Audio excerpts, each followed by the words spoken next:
Okay, welcome in. Rob here, rock hard music, and I probably going to sound a little rough here. If I have to turn and cough, I apologize. I've been off and on battling some shit here for the last 2 weeks, and it's getting fucking old. Anyway, get back into. I'm trying to bring you guys some cool music news, man, but as time goes on and the bands get fewer and fewer in the I give a shit category, it's getting hard, man. But here, we'll give it a shot. Let's see. We'll get to that. Mick Mars already has 4 massively thick cocks lined up by his chin. Ideas for second solo album. It hits hard. All right. Let's see. Here's the thing.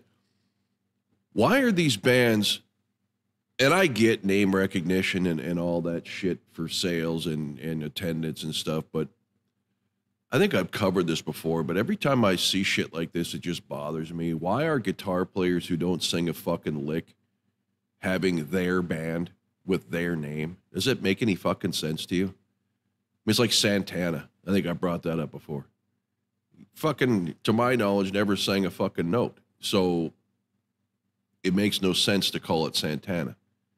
Right? Everybody sings along. Everybody knows the words to the song, and everybody identifies with that, not Mick Mars, not George Lynch, not insert guitarist here who's got some other guy doing all the heavy lifting on vocals while he jerks off with his guitar in the background. Just pick a band name, man.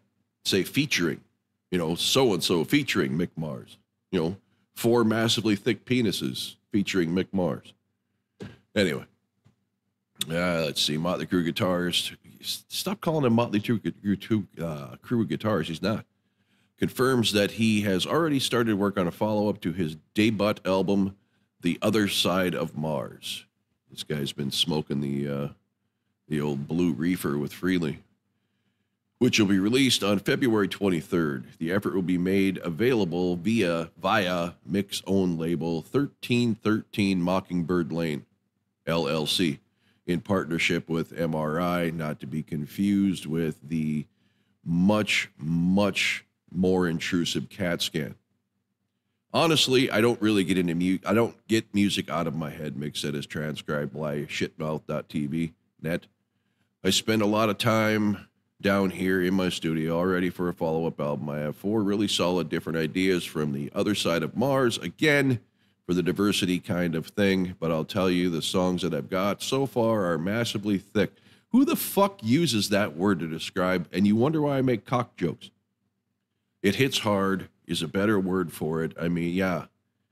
I mean, it comes in and your face turns into butter.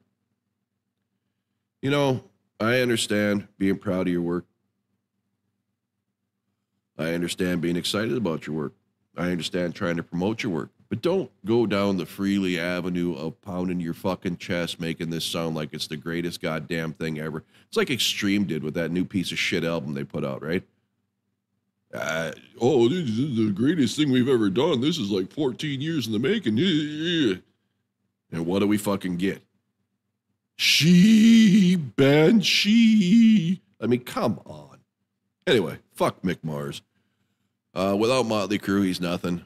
And that's just the way it fucking breaks, no matter what side of the fucking argument you're on. Mick Mars is just fucking Mick Mars. He's just another goddamn guitar player in a list of thousands of guitar players.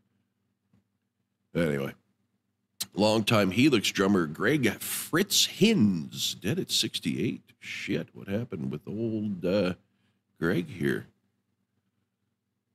Year-long battle with cancer. Jesus Christ, all the fucking money we waste on wars and shit, and we can't fucking figure out a way to get cancer cured. Thoughts and prayers to the Helix drummers family. Sucks to hear that shit. Another one down in the great history of rock, huh? God damn it. And these corrupt fucking politicians live forever. Okay, I don't know who Asking Alexandria is. They don't look like a band. They look more like a janitorial crew. But I digress. Jethro Tull's Ian Anderson to guest on Oprah's next album. All right. Jethro Tull founder Ian Anderson will make a guest appearance on the next album from the Swedish progressive metal band Oprah. The veteran flutist, he likes the skin flute, singer, songwriter, and guitarist who will turn 77 in August, revealed that the contribution to the Oprah LP while taking to Italy's Mystery Tour radio show.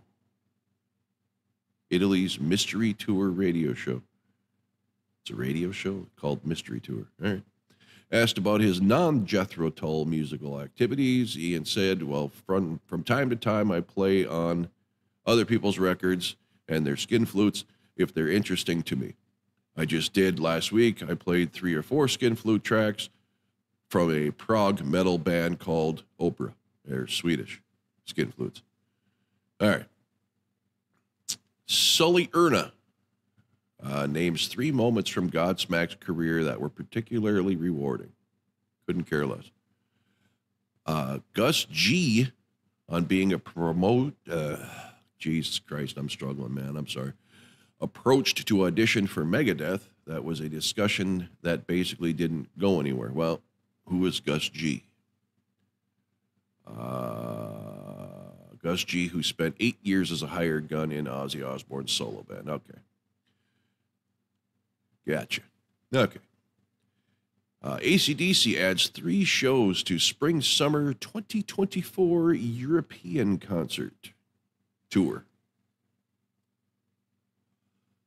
Let's see, which now consists of Brian Johnson, Angus, and Steve Young. Who the fuck is... They got fucking the former 49ers quarterback play guitar with him. Drummer Matt Logg and the latest addition to the group's touring lineup, bassist Chris Chaney. This may be horrible for me to ask, but I really don't give 2 shits about AC/DC. What happened to Malcolm Young? Is he dead? Did he retire? This is news to me. But apparently they're going to keep it in the youngs and get former NFL players. Okay, so tour dates. I'm not even going to try to pronounce half of this shit. Galskirchen, Germany, 2 nights, 3 days apart. Reggio Emilia, Italy. Fuck off, you can read. So yeah, AC/DC milking it for everything they got, but everybody wants to blast Kiss about it. All right. What's next here? 6x6 featuring Saxon Saga members Beyond Shadowland album due in April. Did anybody know who these people are? I mean, I've heard of Saxon. But yeah, anyway. Amorphosis to enter the studio with new producer in November and December. Their first one obviously didn't do his job. I've never heard of him. Volbeat, pardon you, is working on 4th song for upcoming studio album. Don't care. Bruce Dickinson announces 2 new guitars for his solo band, Southern California Warm-Up Show. Okay, so it's like in vogue now to have a female guitar player. Is that what's going on? Jason Pecker shares some assembly required video featuring Nina Strauss, Steve Vai, Zach Wilde, and other top. Here's the problem with shit like this. You ever see those fucking movies, right, with an all-star cast? It always ends up being some absolute piece of garbage, right? They have like fucking 5 or 6, A-listers in it. And it's a horrible script. Everybody's fighting for their fucking moment in the spotlight. It's just fucking terrible story, terrible fucking productions. And here we got a guy having every goddamn guitar legend and Nita Strauss try to fucking participate. So what do you... Oh, that note was played by this guy, but then this one was by this guy. Ooh, that was cool. Fuck off. Disturbed, David Draymond. This is not another J. I'm not going to say that because with all the bullshit going on, I don't want to get fucking flagged. With trembling knees. Let's see what Big Mouth Draymond's got to say. I just started to like their music, but he came out and thumped his chest over Taylor Swift, and I lost all fucking respect for him. He is of J descent. Recently spoke to the Assembly of I to the United States about the increase in the number of A incidents in the U.S. And the rest of the world rose into 4 months. What? Rose in the 4 months after October 7th. H attacks I. What gives them... I'm not even going to read this crap. All right? The whole thing is fucking horrible. I'm not coming down either way, even though I'll tell you I support I. Stay out of fucking politics, man. Just shut your mouth and fucking do your job. Hell on Fire, never heard of him. Pro shot video of Frank Bello performing Rush's anthem at Bubba Bash. That might be interesting, huh? Okay, so we got Frank Bello and Mike Portney from Dream Theater and the Winery Dogs, Jason Bittner of Shadows Fallen Overkill, John Dinklage from Clockwork Angels String Ensemble, Joe Bergamini, drum instructor and author, John Wesley's Porcupine Tree. It's a very, very no-go tree to climb if you're out there trying to climb trees. Never climb the porcupine tree.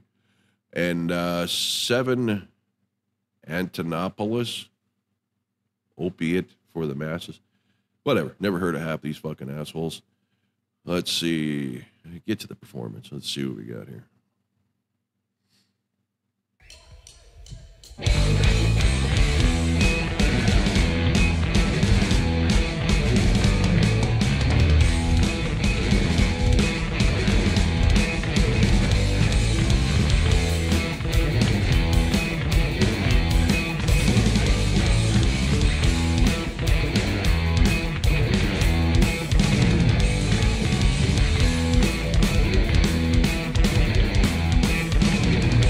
Jesus Christ, and people wonder why I never like Rush. Seriously, how long does this fucking have to repeat?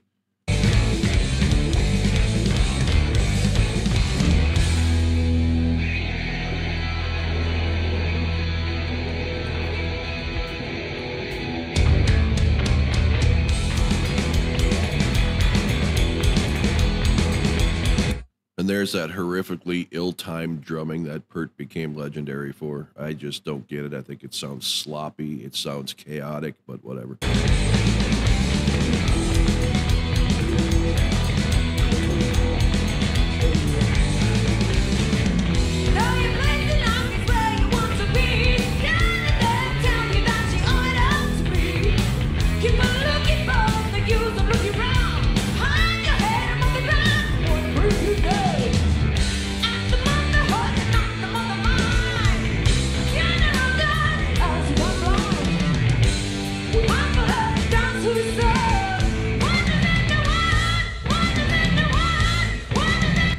All right, decent voice, horrible song. Kind of hard to take someone seriously as a hard rock singer when she's wearing Judy from Revenge of the Nerds glasses, right? Judy's a nice name, Gilbert. All right. The Black Crowes share a new single. Let's see. Captain Sideburns, Blaze Bayley, shares a music video for new single Mind Reader from upcoming Circle of Stone. Looks like he's bowling there, doesn't he? He's getting ready for the approach. Let's check out Captain Sideburns here.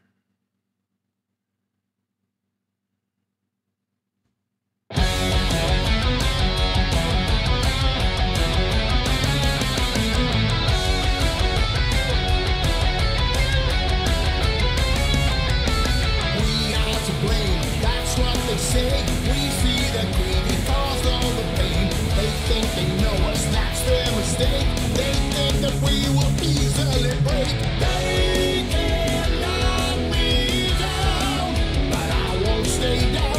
And they read my mind. Holy amateur hour. That's some bad shit, huh? Who is this guy anyway? I see his ugly face all the time. He fronted Iron Maiden from 94 to 99. All right, well. Anyway. Fever 333 drops a new song, Ready Rock, with the newest member, Red Wheat, a descendant of one of the Little Rascals, and we'll leave it at that. End Machine featuring George Lynch, Jeff Pilson, Killer Knight. How many fucking projects is George Lynch going to be in? Jesus Christ, man. Pick a band and stick with it. Dave Grohl sucks. Okay. Judas Priest, Rob Halford, the Heavy Metal Cats, they rule. Whatever.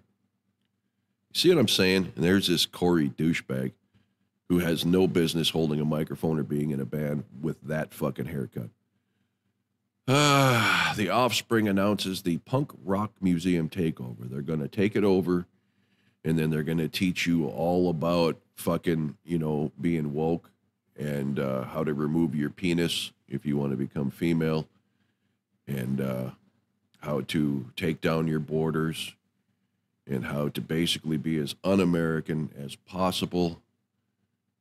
That's Offspring, another band I used to love until this man and this man refused to shut their fucking left-wing mouths. Okay, Ian Hunter, couldn't care less. Now, As I Lie Dying. Mike Portney supports, says songwriting session for Dream Theater's next album are going splendidly. However, his beard upkeep is not. Dave Mustaine preparing to start writing next Megadeth album. I feel like I still have the mojo in my hands. Okay. Motley Crue announces Shout at the Devil reaction figures from Super 7. Their next series is going to include Vince Neil with a steering wheel in his hand and a bottle of vodka that you can also put in his hand. And then, you know where I'm going with that.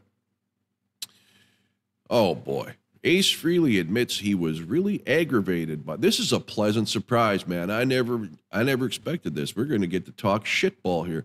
Ace Frehley admits he was really aggravated by Paul Stanley's comments about him on Howard Stern. Well, Ace, dude, you're over 70. Grow a sack. Toughen up there, snowflake. You're not a millennial. You're certainly not a fucking wussified Gen Z. So fucking deal with it. Somebody called you names, made fun of you. Fucking, that's life.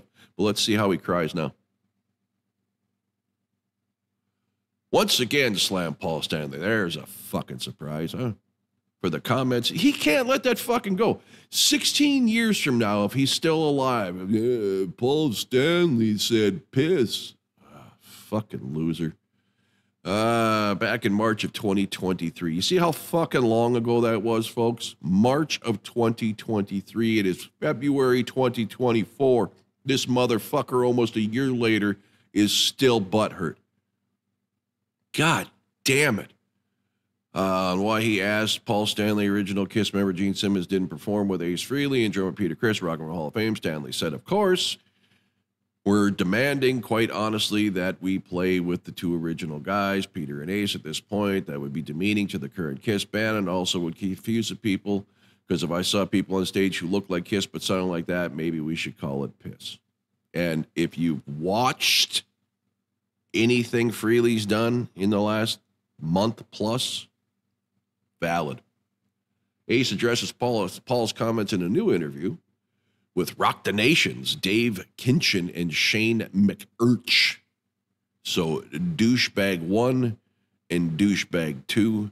And I say that because you know they coaxed this out of him, right? And then Ace can't fucking help themselves. So two complete douchebags looking for a fucking headline to get themselves some fucking attention and drudge up some more shit that should be put in the past. I don't know what caused or went through Paul's head when he made the statement. If me and Peter performed with them on stage, we'd sound like piss. But it really aggravated me, and I got really mad, and I went on an Eddie Trunk show, and I promised to come back in a month or 2 weeks and spill some dirt. And speaking to my attorney, my manager, and my agent, and my close confidants, all three of them, they all said, why don't you take the high road? And I did. I really didn't spill anything that most people didn't already know. Oh, man. Circling back to whether he and Chris would perform with Kiss at the Rock and Roll Hall of Fame, Peter isn't the drummer that he used to be. Jesus Christ. Paul says if they played, it would have sounded like piss. Ace gets butthurt, but then grabs Peter, picks him up and rolls him right in front of the fucking bus and says he isn't the drummer he used to be. So Paul's comments valid, you think? I love the guy to death. We were always closest friends and partied together. That doesn't make you friends, man. That makes you fucking, partners in fucking disorderly conduct and addiction. But he's had several injuries, and he's not the drummer he was way back then. I mean, he can still get up there and play 3, 4, 5 songs. I doubt that very much. There was no reason why he got inducted to, why we got inducted to the Rock and Hall of Fame, that Peter couldn't have performed these songs flawlessly. He's not the player he used to be. He's had multiple injuries, but he could play flawlessly. Basically, he's still got got the chops. He just can't play 2 hours, and you can't play 2 minutes, dude. So, as for whether he thinks he will get the chance to play with Gene and Paul again, he said, I really don't think it's ever going to happen again. Why would they? I think too much water has gone under the bridge, and I'm super busy with my new career. Just as Kiss ends up winding down their career, which makes no sense whatsoever. Makes no sense. It's been 50 years. They must think it's some kind of master plan that as soon as they did their last show, I was gonna. And I wasn't. It wasn't at all. What the fuck? Let me reread this because I'm fucking lost. Super busy with my career.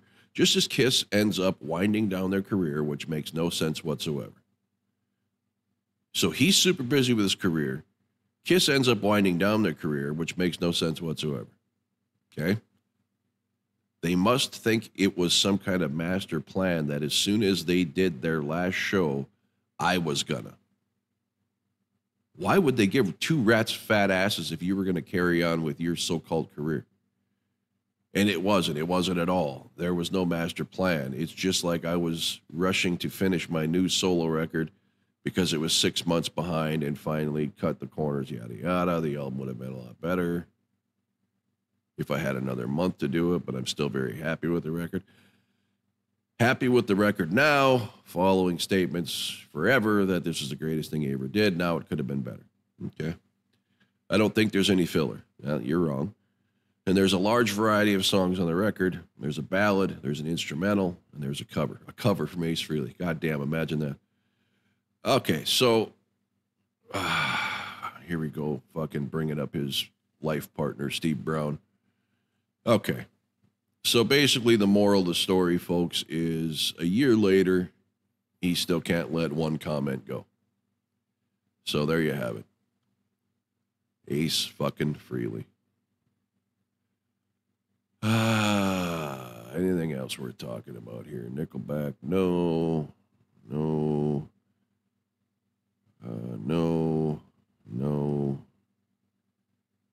Jesus Christ. He looks like, one of those, like in the old Friday the 13th movies, they'd have that one fucking hobo guy. You're all gonna die. So this guy looks like Tom Hunting. All right, that's enough. I think I've talked enough shit. That guy looks like John Cena. Okay. You got a nice little snot catcher there to go along with your Santa beard, Rob Halford. Way to keep the metal look alive. Anyway, that's it. That's your fucking news. I'm sick. I'm tired. Like Bill Cosby said, I am sick and tired. I'm going to finish my Java. Maybe do a reaction video for my other channel. And then next time, thanks for watching.